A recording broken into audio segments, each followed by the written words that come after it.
Philosophers talk to our times. Thought lines of Greece. What is the most important legacy of thought the Greeks gave you? Gave all of us? For me, I think probably the most important thing is Aristotle's codification of the 4 types of cause. Aristotle says in the Physics that there are 4 ways that things can happen in this world. They can be because something is materially caused. Metal is metal. Or they could be caused by the form. Metal could be ploughs or could be swords. Or they could be caused by an efficient causation. I could be ploughing or I could throw it at you. Or it could be caused by teleology, a purpose. I've gone out to plough with this metal sharp object. I've gone out to cut with this metal sharp object. And it is this last one, teleology, that is so indispensable to the way we run our lives. Let me explain. What a teleology does is to kind of allow you to import a purpose into a seemingly random sequence of moves.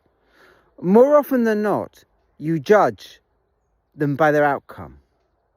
So a body is alive because it has a soul within it animating it to make it alive.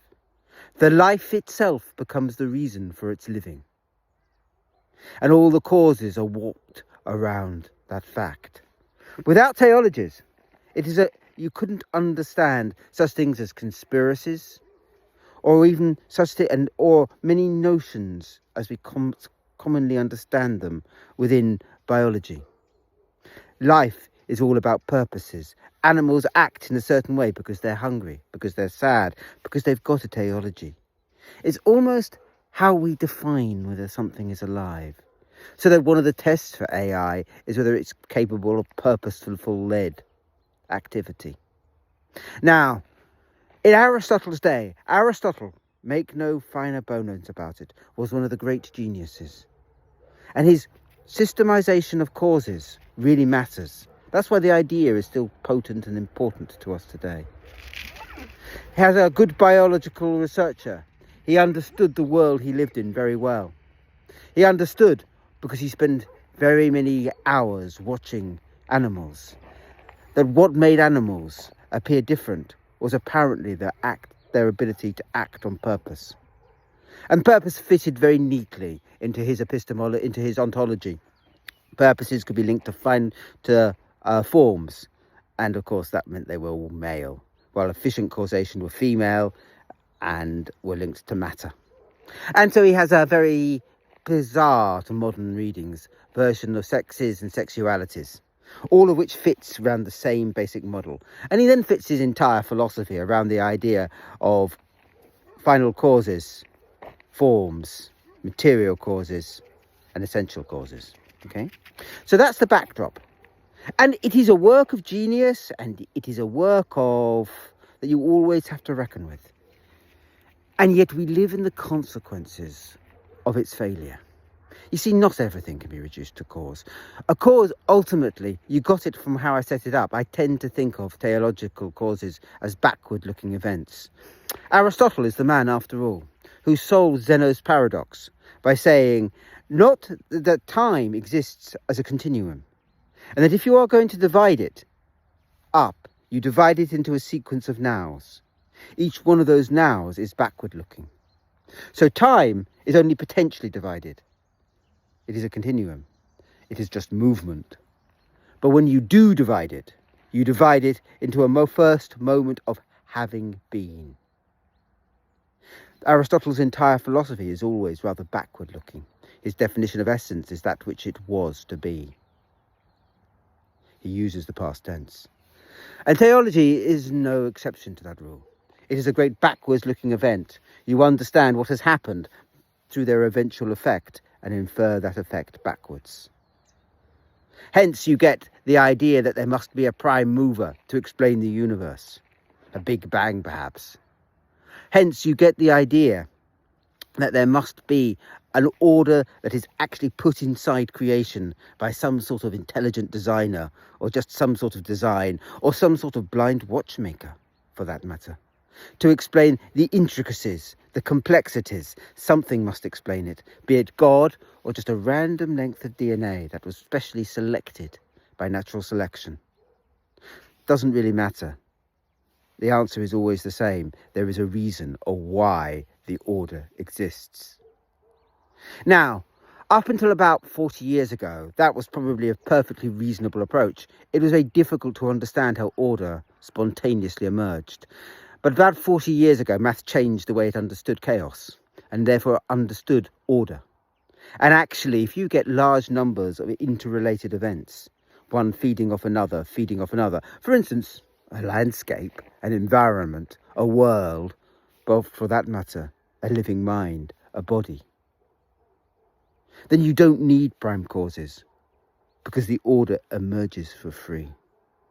Now, there is no way, I'm certainly not blaming Aristotle for not knowing that, although I would point out other Greek philosophers actually said that, but that's neither here nor there.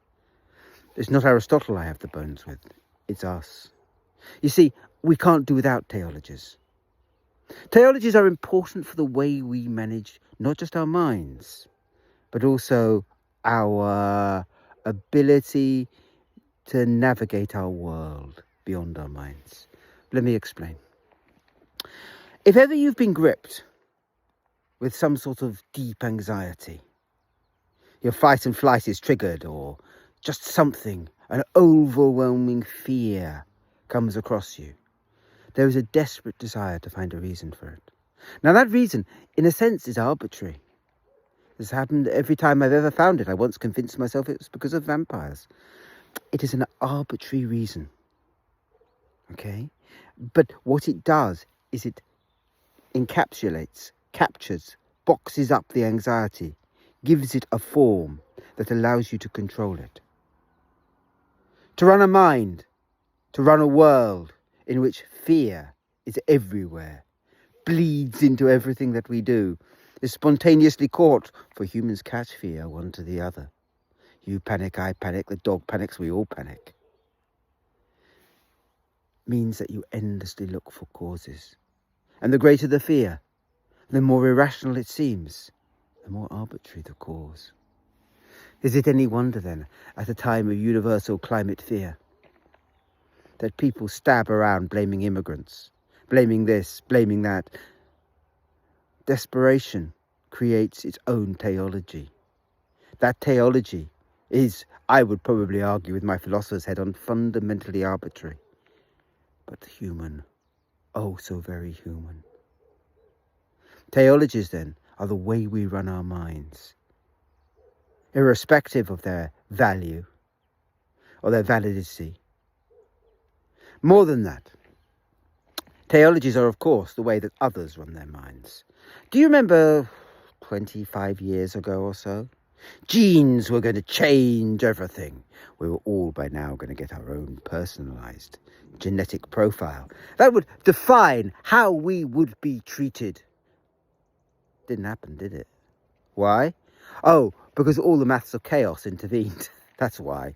Genes are more like a prime mover. They define a direction in a body, but it is the endless protein cascades that follow them that actually create the body. Order is got for free. You don't need genes to do it. Or at least, that's what mathematicians would tell you. And that also explains why personalised genetic therapies were always really a non-starter. Now, don't get me wrong. I absolutely accept that there are genetic therapies for particular conditions that totally work and are absolutely wonderful, and well done the creator. But I don't mean that. I mean the more cosmetic versions.